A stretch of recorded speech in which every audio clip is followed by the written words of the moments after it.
Alors, moi, c'est Tenderness, donc ça fait maintenant quelques années que j'ai commencé le streaming, mais j'ai repris vraiment le stream seul sur ma chaîne perso depuis. J'ai repris fin juillet, début juillet, je sais plus exactement. Donc en fait, principalement c'est du gaming, hein, du jeu vidéo. En fait, on articule un petit peu les streams autour du jeu qu'on fait. Donc là, en ce moment, on est sur Pokémon Bleu. Donc en fait, on a fait un puzzle du premier Pokédex, par exemple en stream, et ensuite on va l'encadrer, décorer le cadre, et en fait on fait plein de petits trucs artistiques autour du jeu qu'on présente en let's play. Donc là, prochainement, on va faire des tutos perleurs, donc apprendre à faire des dessous de plat en perleur sur le thème Pokémon, par exemple, des porte-clés, des petits objets décoratifs, des choses comme ça. Et puis, du coup, j'ai une émission qui s'appelle l'apéro papote, qui se déroule le vendredi soir. Et en fait, on se retrouve pour prendre un apéro avec les viewers. Et en général, là, en ce moment, on fait du Cook Serve Delicious, une fois qu'on a fini de prendre notre petit apéro. Du coup, pendant l'apéro papote, là, on n'a pas encore démarré, mais je prévois de faire des petites recettes apéro geek. Donc des petits trucs à faire comme ça, qu'on peut faire avec 3 fois rien pour impressionner ses convives de façon un peu sympa, voilà. Et puis il y a le brunch papote qui lui se déroule à partir de 11h le dimanche. Et bah là on se retrouve avec notre plus beau brunch, on prend le petit déj ensemble et puis après on enchaîne sur un jeu. Donc là toujours du Cook Serve Delicious pour le moment. Mais voilà, ça peut évoluer. Il y a plein d'autres choses qui sont prévues, qui sont voilà. Bah, il y a des gens qui se retrouvent seuls en fait, et je me dis que le fait de se poser sans forcément avoir de jeu, ça permet de laisser plus de place au chat en fait, et d'avoir un vrai lien avec les gens sur le chat, de vraiment pouvoir échanger et d'apprendre à connaître un petit peu sa communauté. Chose que des très gros streamers où il y a 6000 personnes sur le chat peuvent pas trop faire. J'aime bien échanger avec mes viewers, en fait, j'aime vraiment bien être près de ma commu, en fait. Du coup, ça nous permet vraiment d'échanger, de se raconter un petit peu notre semaine. Et puis, oui, pour les petites recettes geeks, c'est vraiment juste... Enfin, ce sera pas forcément toutes les semaines, là, on n'en a pas encore fait, mais j'ai une recette qui est prête là pour dans pas très longtemps, par exemple. Et en fait, c'est vraiment juste pour vraiment avoir autre chose que du jeu vidéo ou que des perleurs. Enfin, j'essaye de varier un petit peu mes activités, voir ce qu'on peut faire, quoi.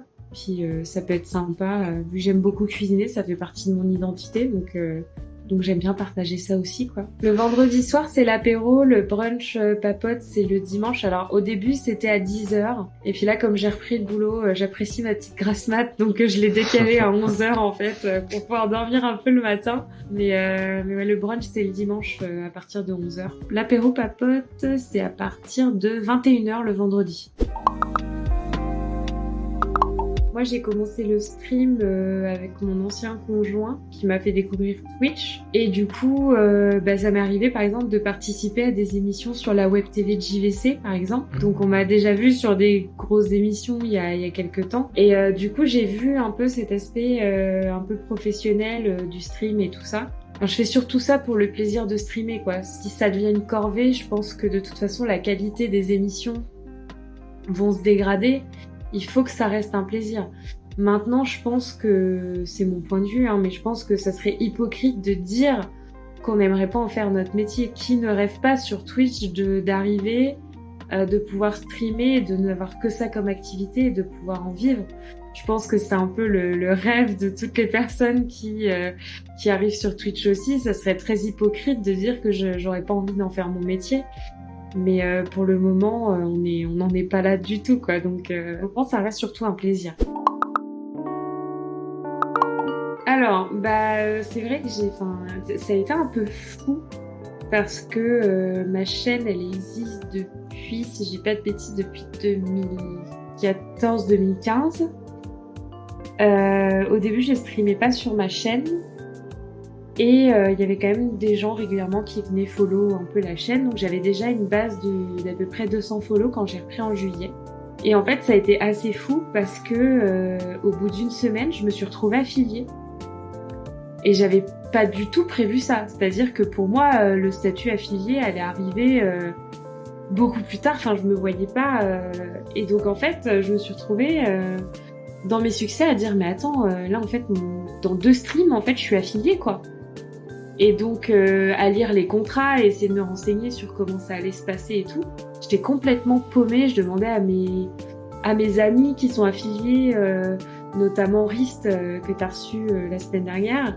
Je disais mais je comprends pas, enfin et donc c'est arrivé super vite. Donc du coup, je me plains pas, c'est super, c'est une super bonne nouvelle, c'est génial, mais je m'attendais pas à ce que ça arrive aussi vite.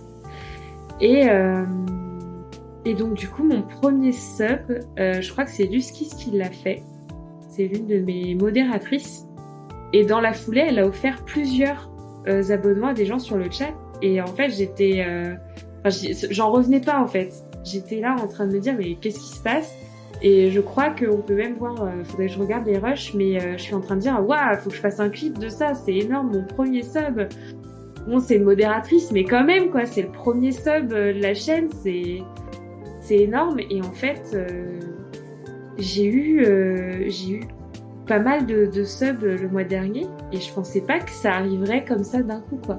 Et j'ai du mal encore des fois à me dire que quand je vois quelqu'un qui sub, je me dis mais non, c'est un bug, enfin j'ai du mal vraiment à intégrer le fait qu'il y ait des gens qui sont prêts à payer pour mon contenu, parce qu'en fait moi je prends tellement de plaisir à faire ce que je fais que enfin en fait je vois pas ça vraiment comme un travail. Après encore une fois je me plains pas, les gens qui mettent de l'argent dans des abonnements, quand j'aurai atteint le palier pour toucher les sous, j'aurai des sous pour acheter du matériel.